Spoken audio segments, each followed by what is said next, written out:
Are all mainstream religions cults? A question that may stir a myriad of reactions. This curiosity, though seemingly simple, unravels a complex interplay between belief systems, societal norms, and the human quest for meaning. But to begin this journey, we must first understand what we mean when we say cults and mainstream religions. Cults, often associated with charismatic leadership, isolation, and unconventional beliefs, can induce a sense of unease.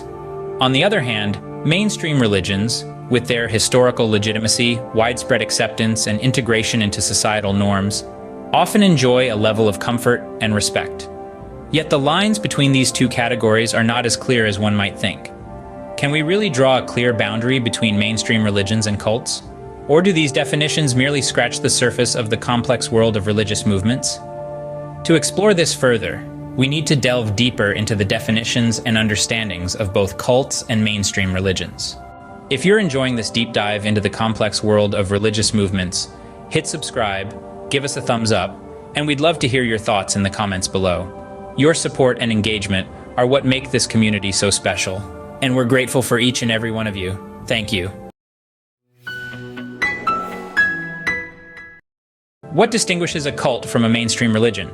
The answer may not be as straightforward as you think. To start, let's delve into the defining characteristics of these two categories. Cults are often characterized by charismatic leadership, isolation from mainstream society, and unconventional beliefs. The charismatic leader is typically the driving force, claiming a unique revelation or insight that sets the group apart. This leader often exercises an unchallengeable authority over the followers, who are usually isolated from the outside world to some extent. The beliefs and practices of cults often diverge significantly from those of mainstream society, which can lead to controversy and conflict. On the other hand, mainstream religions usually have a historical legitimacy and are widely accepted. They are integrated into societal norms, and their beliefs and practices are familiar to most people. The leadership within mainstream religions tends to be less centralized and more democratic than in cults. The belief systems are usually based on established scriptures and traditions, and the followers are generally encouraged to participate in society at large. But here's the catch. Do these definitions capture the complexity and diversity of religious movements? Well, it's not always that simple. For instance, some religious groups may exhibit characteristics of both cults and mainstream religions. A group may have a charismatic leader, like many cults, but also have a long history and widespread acceptance, like mainstream religions.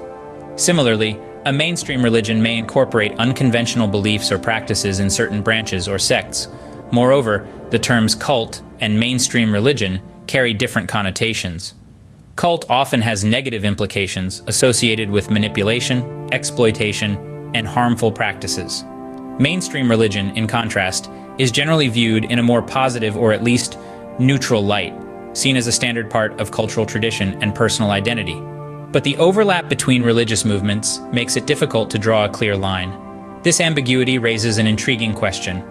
Are our current definitions of cults and mainstream religions sufficient? Or do we need a more nuanced understanding that captures the diversity and complexity of human religious experience? At first glance, cults and mainstream religions share some striking similarities. Both exhibit hierarchical structures with leaders and followers playing distinct roles. Rituals are pivotal in both settings, serving as a means to unify members and reinforce shared beliefs. Devotion to central figures or deities is another shared feature, as is the importance of communal participation. But here's where it gets interesting. Instances of strict dogma and control within mainstream religions can sometimes mirror cult-like behavior. For example, some mainstream religions may impose strict dietary rules or enforce dress codes, much like cults. The expectation of unquestioning obedience to religious authorities is another parallel that can be drawn. These similarities raise questions about how we perceive and label religious groups. Is the line between cult and mainstream religion as clear-cut as we assume? Or are our perceptions swayed by societal norms and biases? The exploration of these questions will help us better understand the complex world of religious movements. Despite their similarities, mainstream religions and cults have some key differences. The integration of mainstream religions into societal norms is one such distinction. These religions often have a historical legitimacy, recognized and accepted over centuries or even millennia. This acceptance extends globally, with a significant worldwide presence. On the other hand, cults tend to be more insular, often isolated from broader society with a localized or limited presence. Another difference lies in the level of control exercised by religious authorities. While both cults and mainstream religions may have hierarchical structures, cults often exhibit a more intense degree of control over their members' lives, which can border on coercion. The size and global presence of a religious group also impact its perception. Mainstream religions, with their vast numbers and widespread acceptance, tend to be viewed more favorably than smaller, less-known cults. These differences may not provide clear boundaries, making the distinction more elusive than we think. The term cult often carries a negative connotation, but why is this the case? The answer lies in the complexity of language and societal norms. The term cult originally referred to a system of religious veneration and devotion, but over time, it has become associated with harmful, manipulative groups.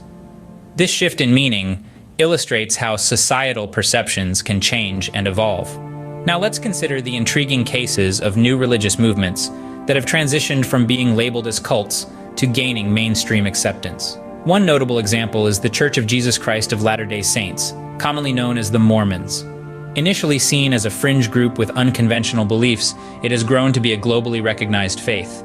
This transformation illustrates how societal acceptance can legitimize a religious movement. In conclusion, media portrayal plays a significant role in shaping our perception of religious movements. It's crucial to remember that language is powerful, and the labels we use can deeply influence our understanding and acceptance of diverse belief systems. Beliefs play a crucial role in categorizing religious movements, but how much do they really influence this process? Let's delve into this fascinating topic. The doctrine and belief systems of a religious group are like its DNA, shaping its identity and influencing the behavior of its followers. These doctrines can range from universally accepted moral codes to more controversial beliefs that may conflict with societal norms. A group's belief system can also impact society at large, often pushing boundaries and challenging prevailing ideologies. It's this intersection between private belief and public impact that often determines how a religious movement is perceived. Consider this. A group with highly orthodox beliefs that closely align with mainstream ideologies is less likely to be labeled a cult compared to a group with more unconventional, radical beliefs. So it seems that the level of orthodoxy may shape our perception of a religious group more than we realize. It's a subtle dynamic, but one that plays a significant role in how we categorize religious movements. Examining specific case studies can provide us with more insight into the complex world of religions and cults. Let's delve into a couple of examples. Consider the Church of Scientology, an organization that is often labeled as a cult. Its unconventional beliefs, charismatic leadership, and allegations of manipulation and control raise eyebrows.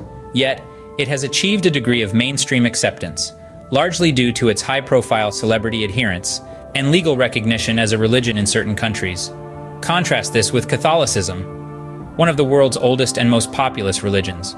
Despite its hierarchical structure, rituals, and devotion to central figures, features it shares with many cults, Catholicism is firmly entrenched as a mainstream religion. Its historical legitimacy, integration into societal norms, and global presence set it apart. However, this doesn't mean mainstream religions are immune to controversy. For instance, the Catholic Church has faced criticism and scandal, most notably relating to child abuse. This has led to media scrutiny and public outrage, similar to the backlash often faced by groups labeled as cults.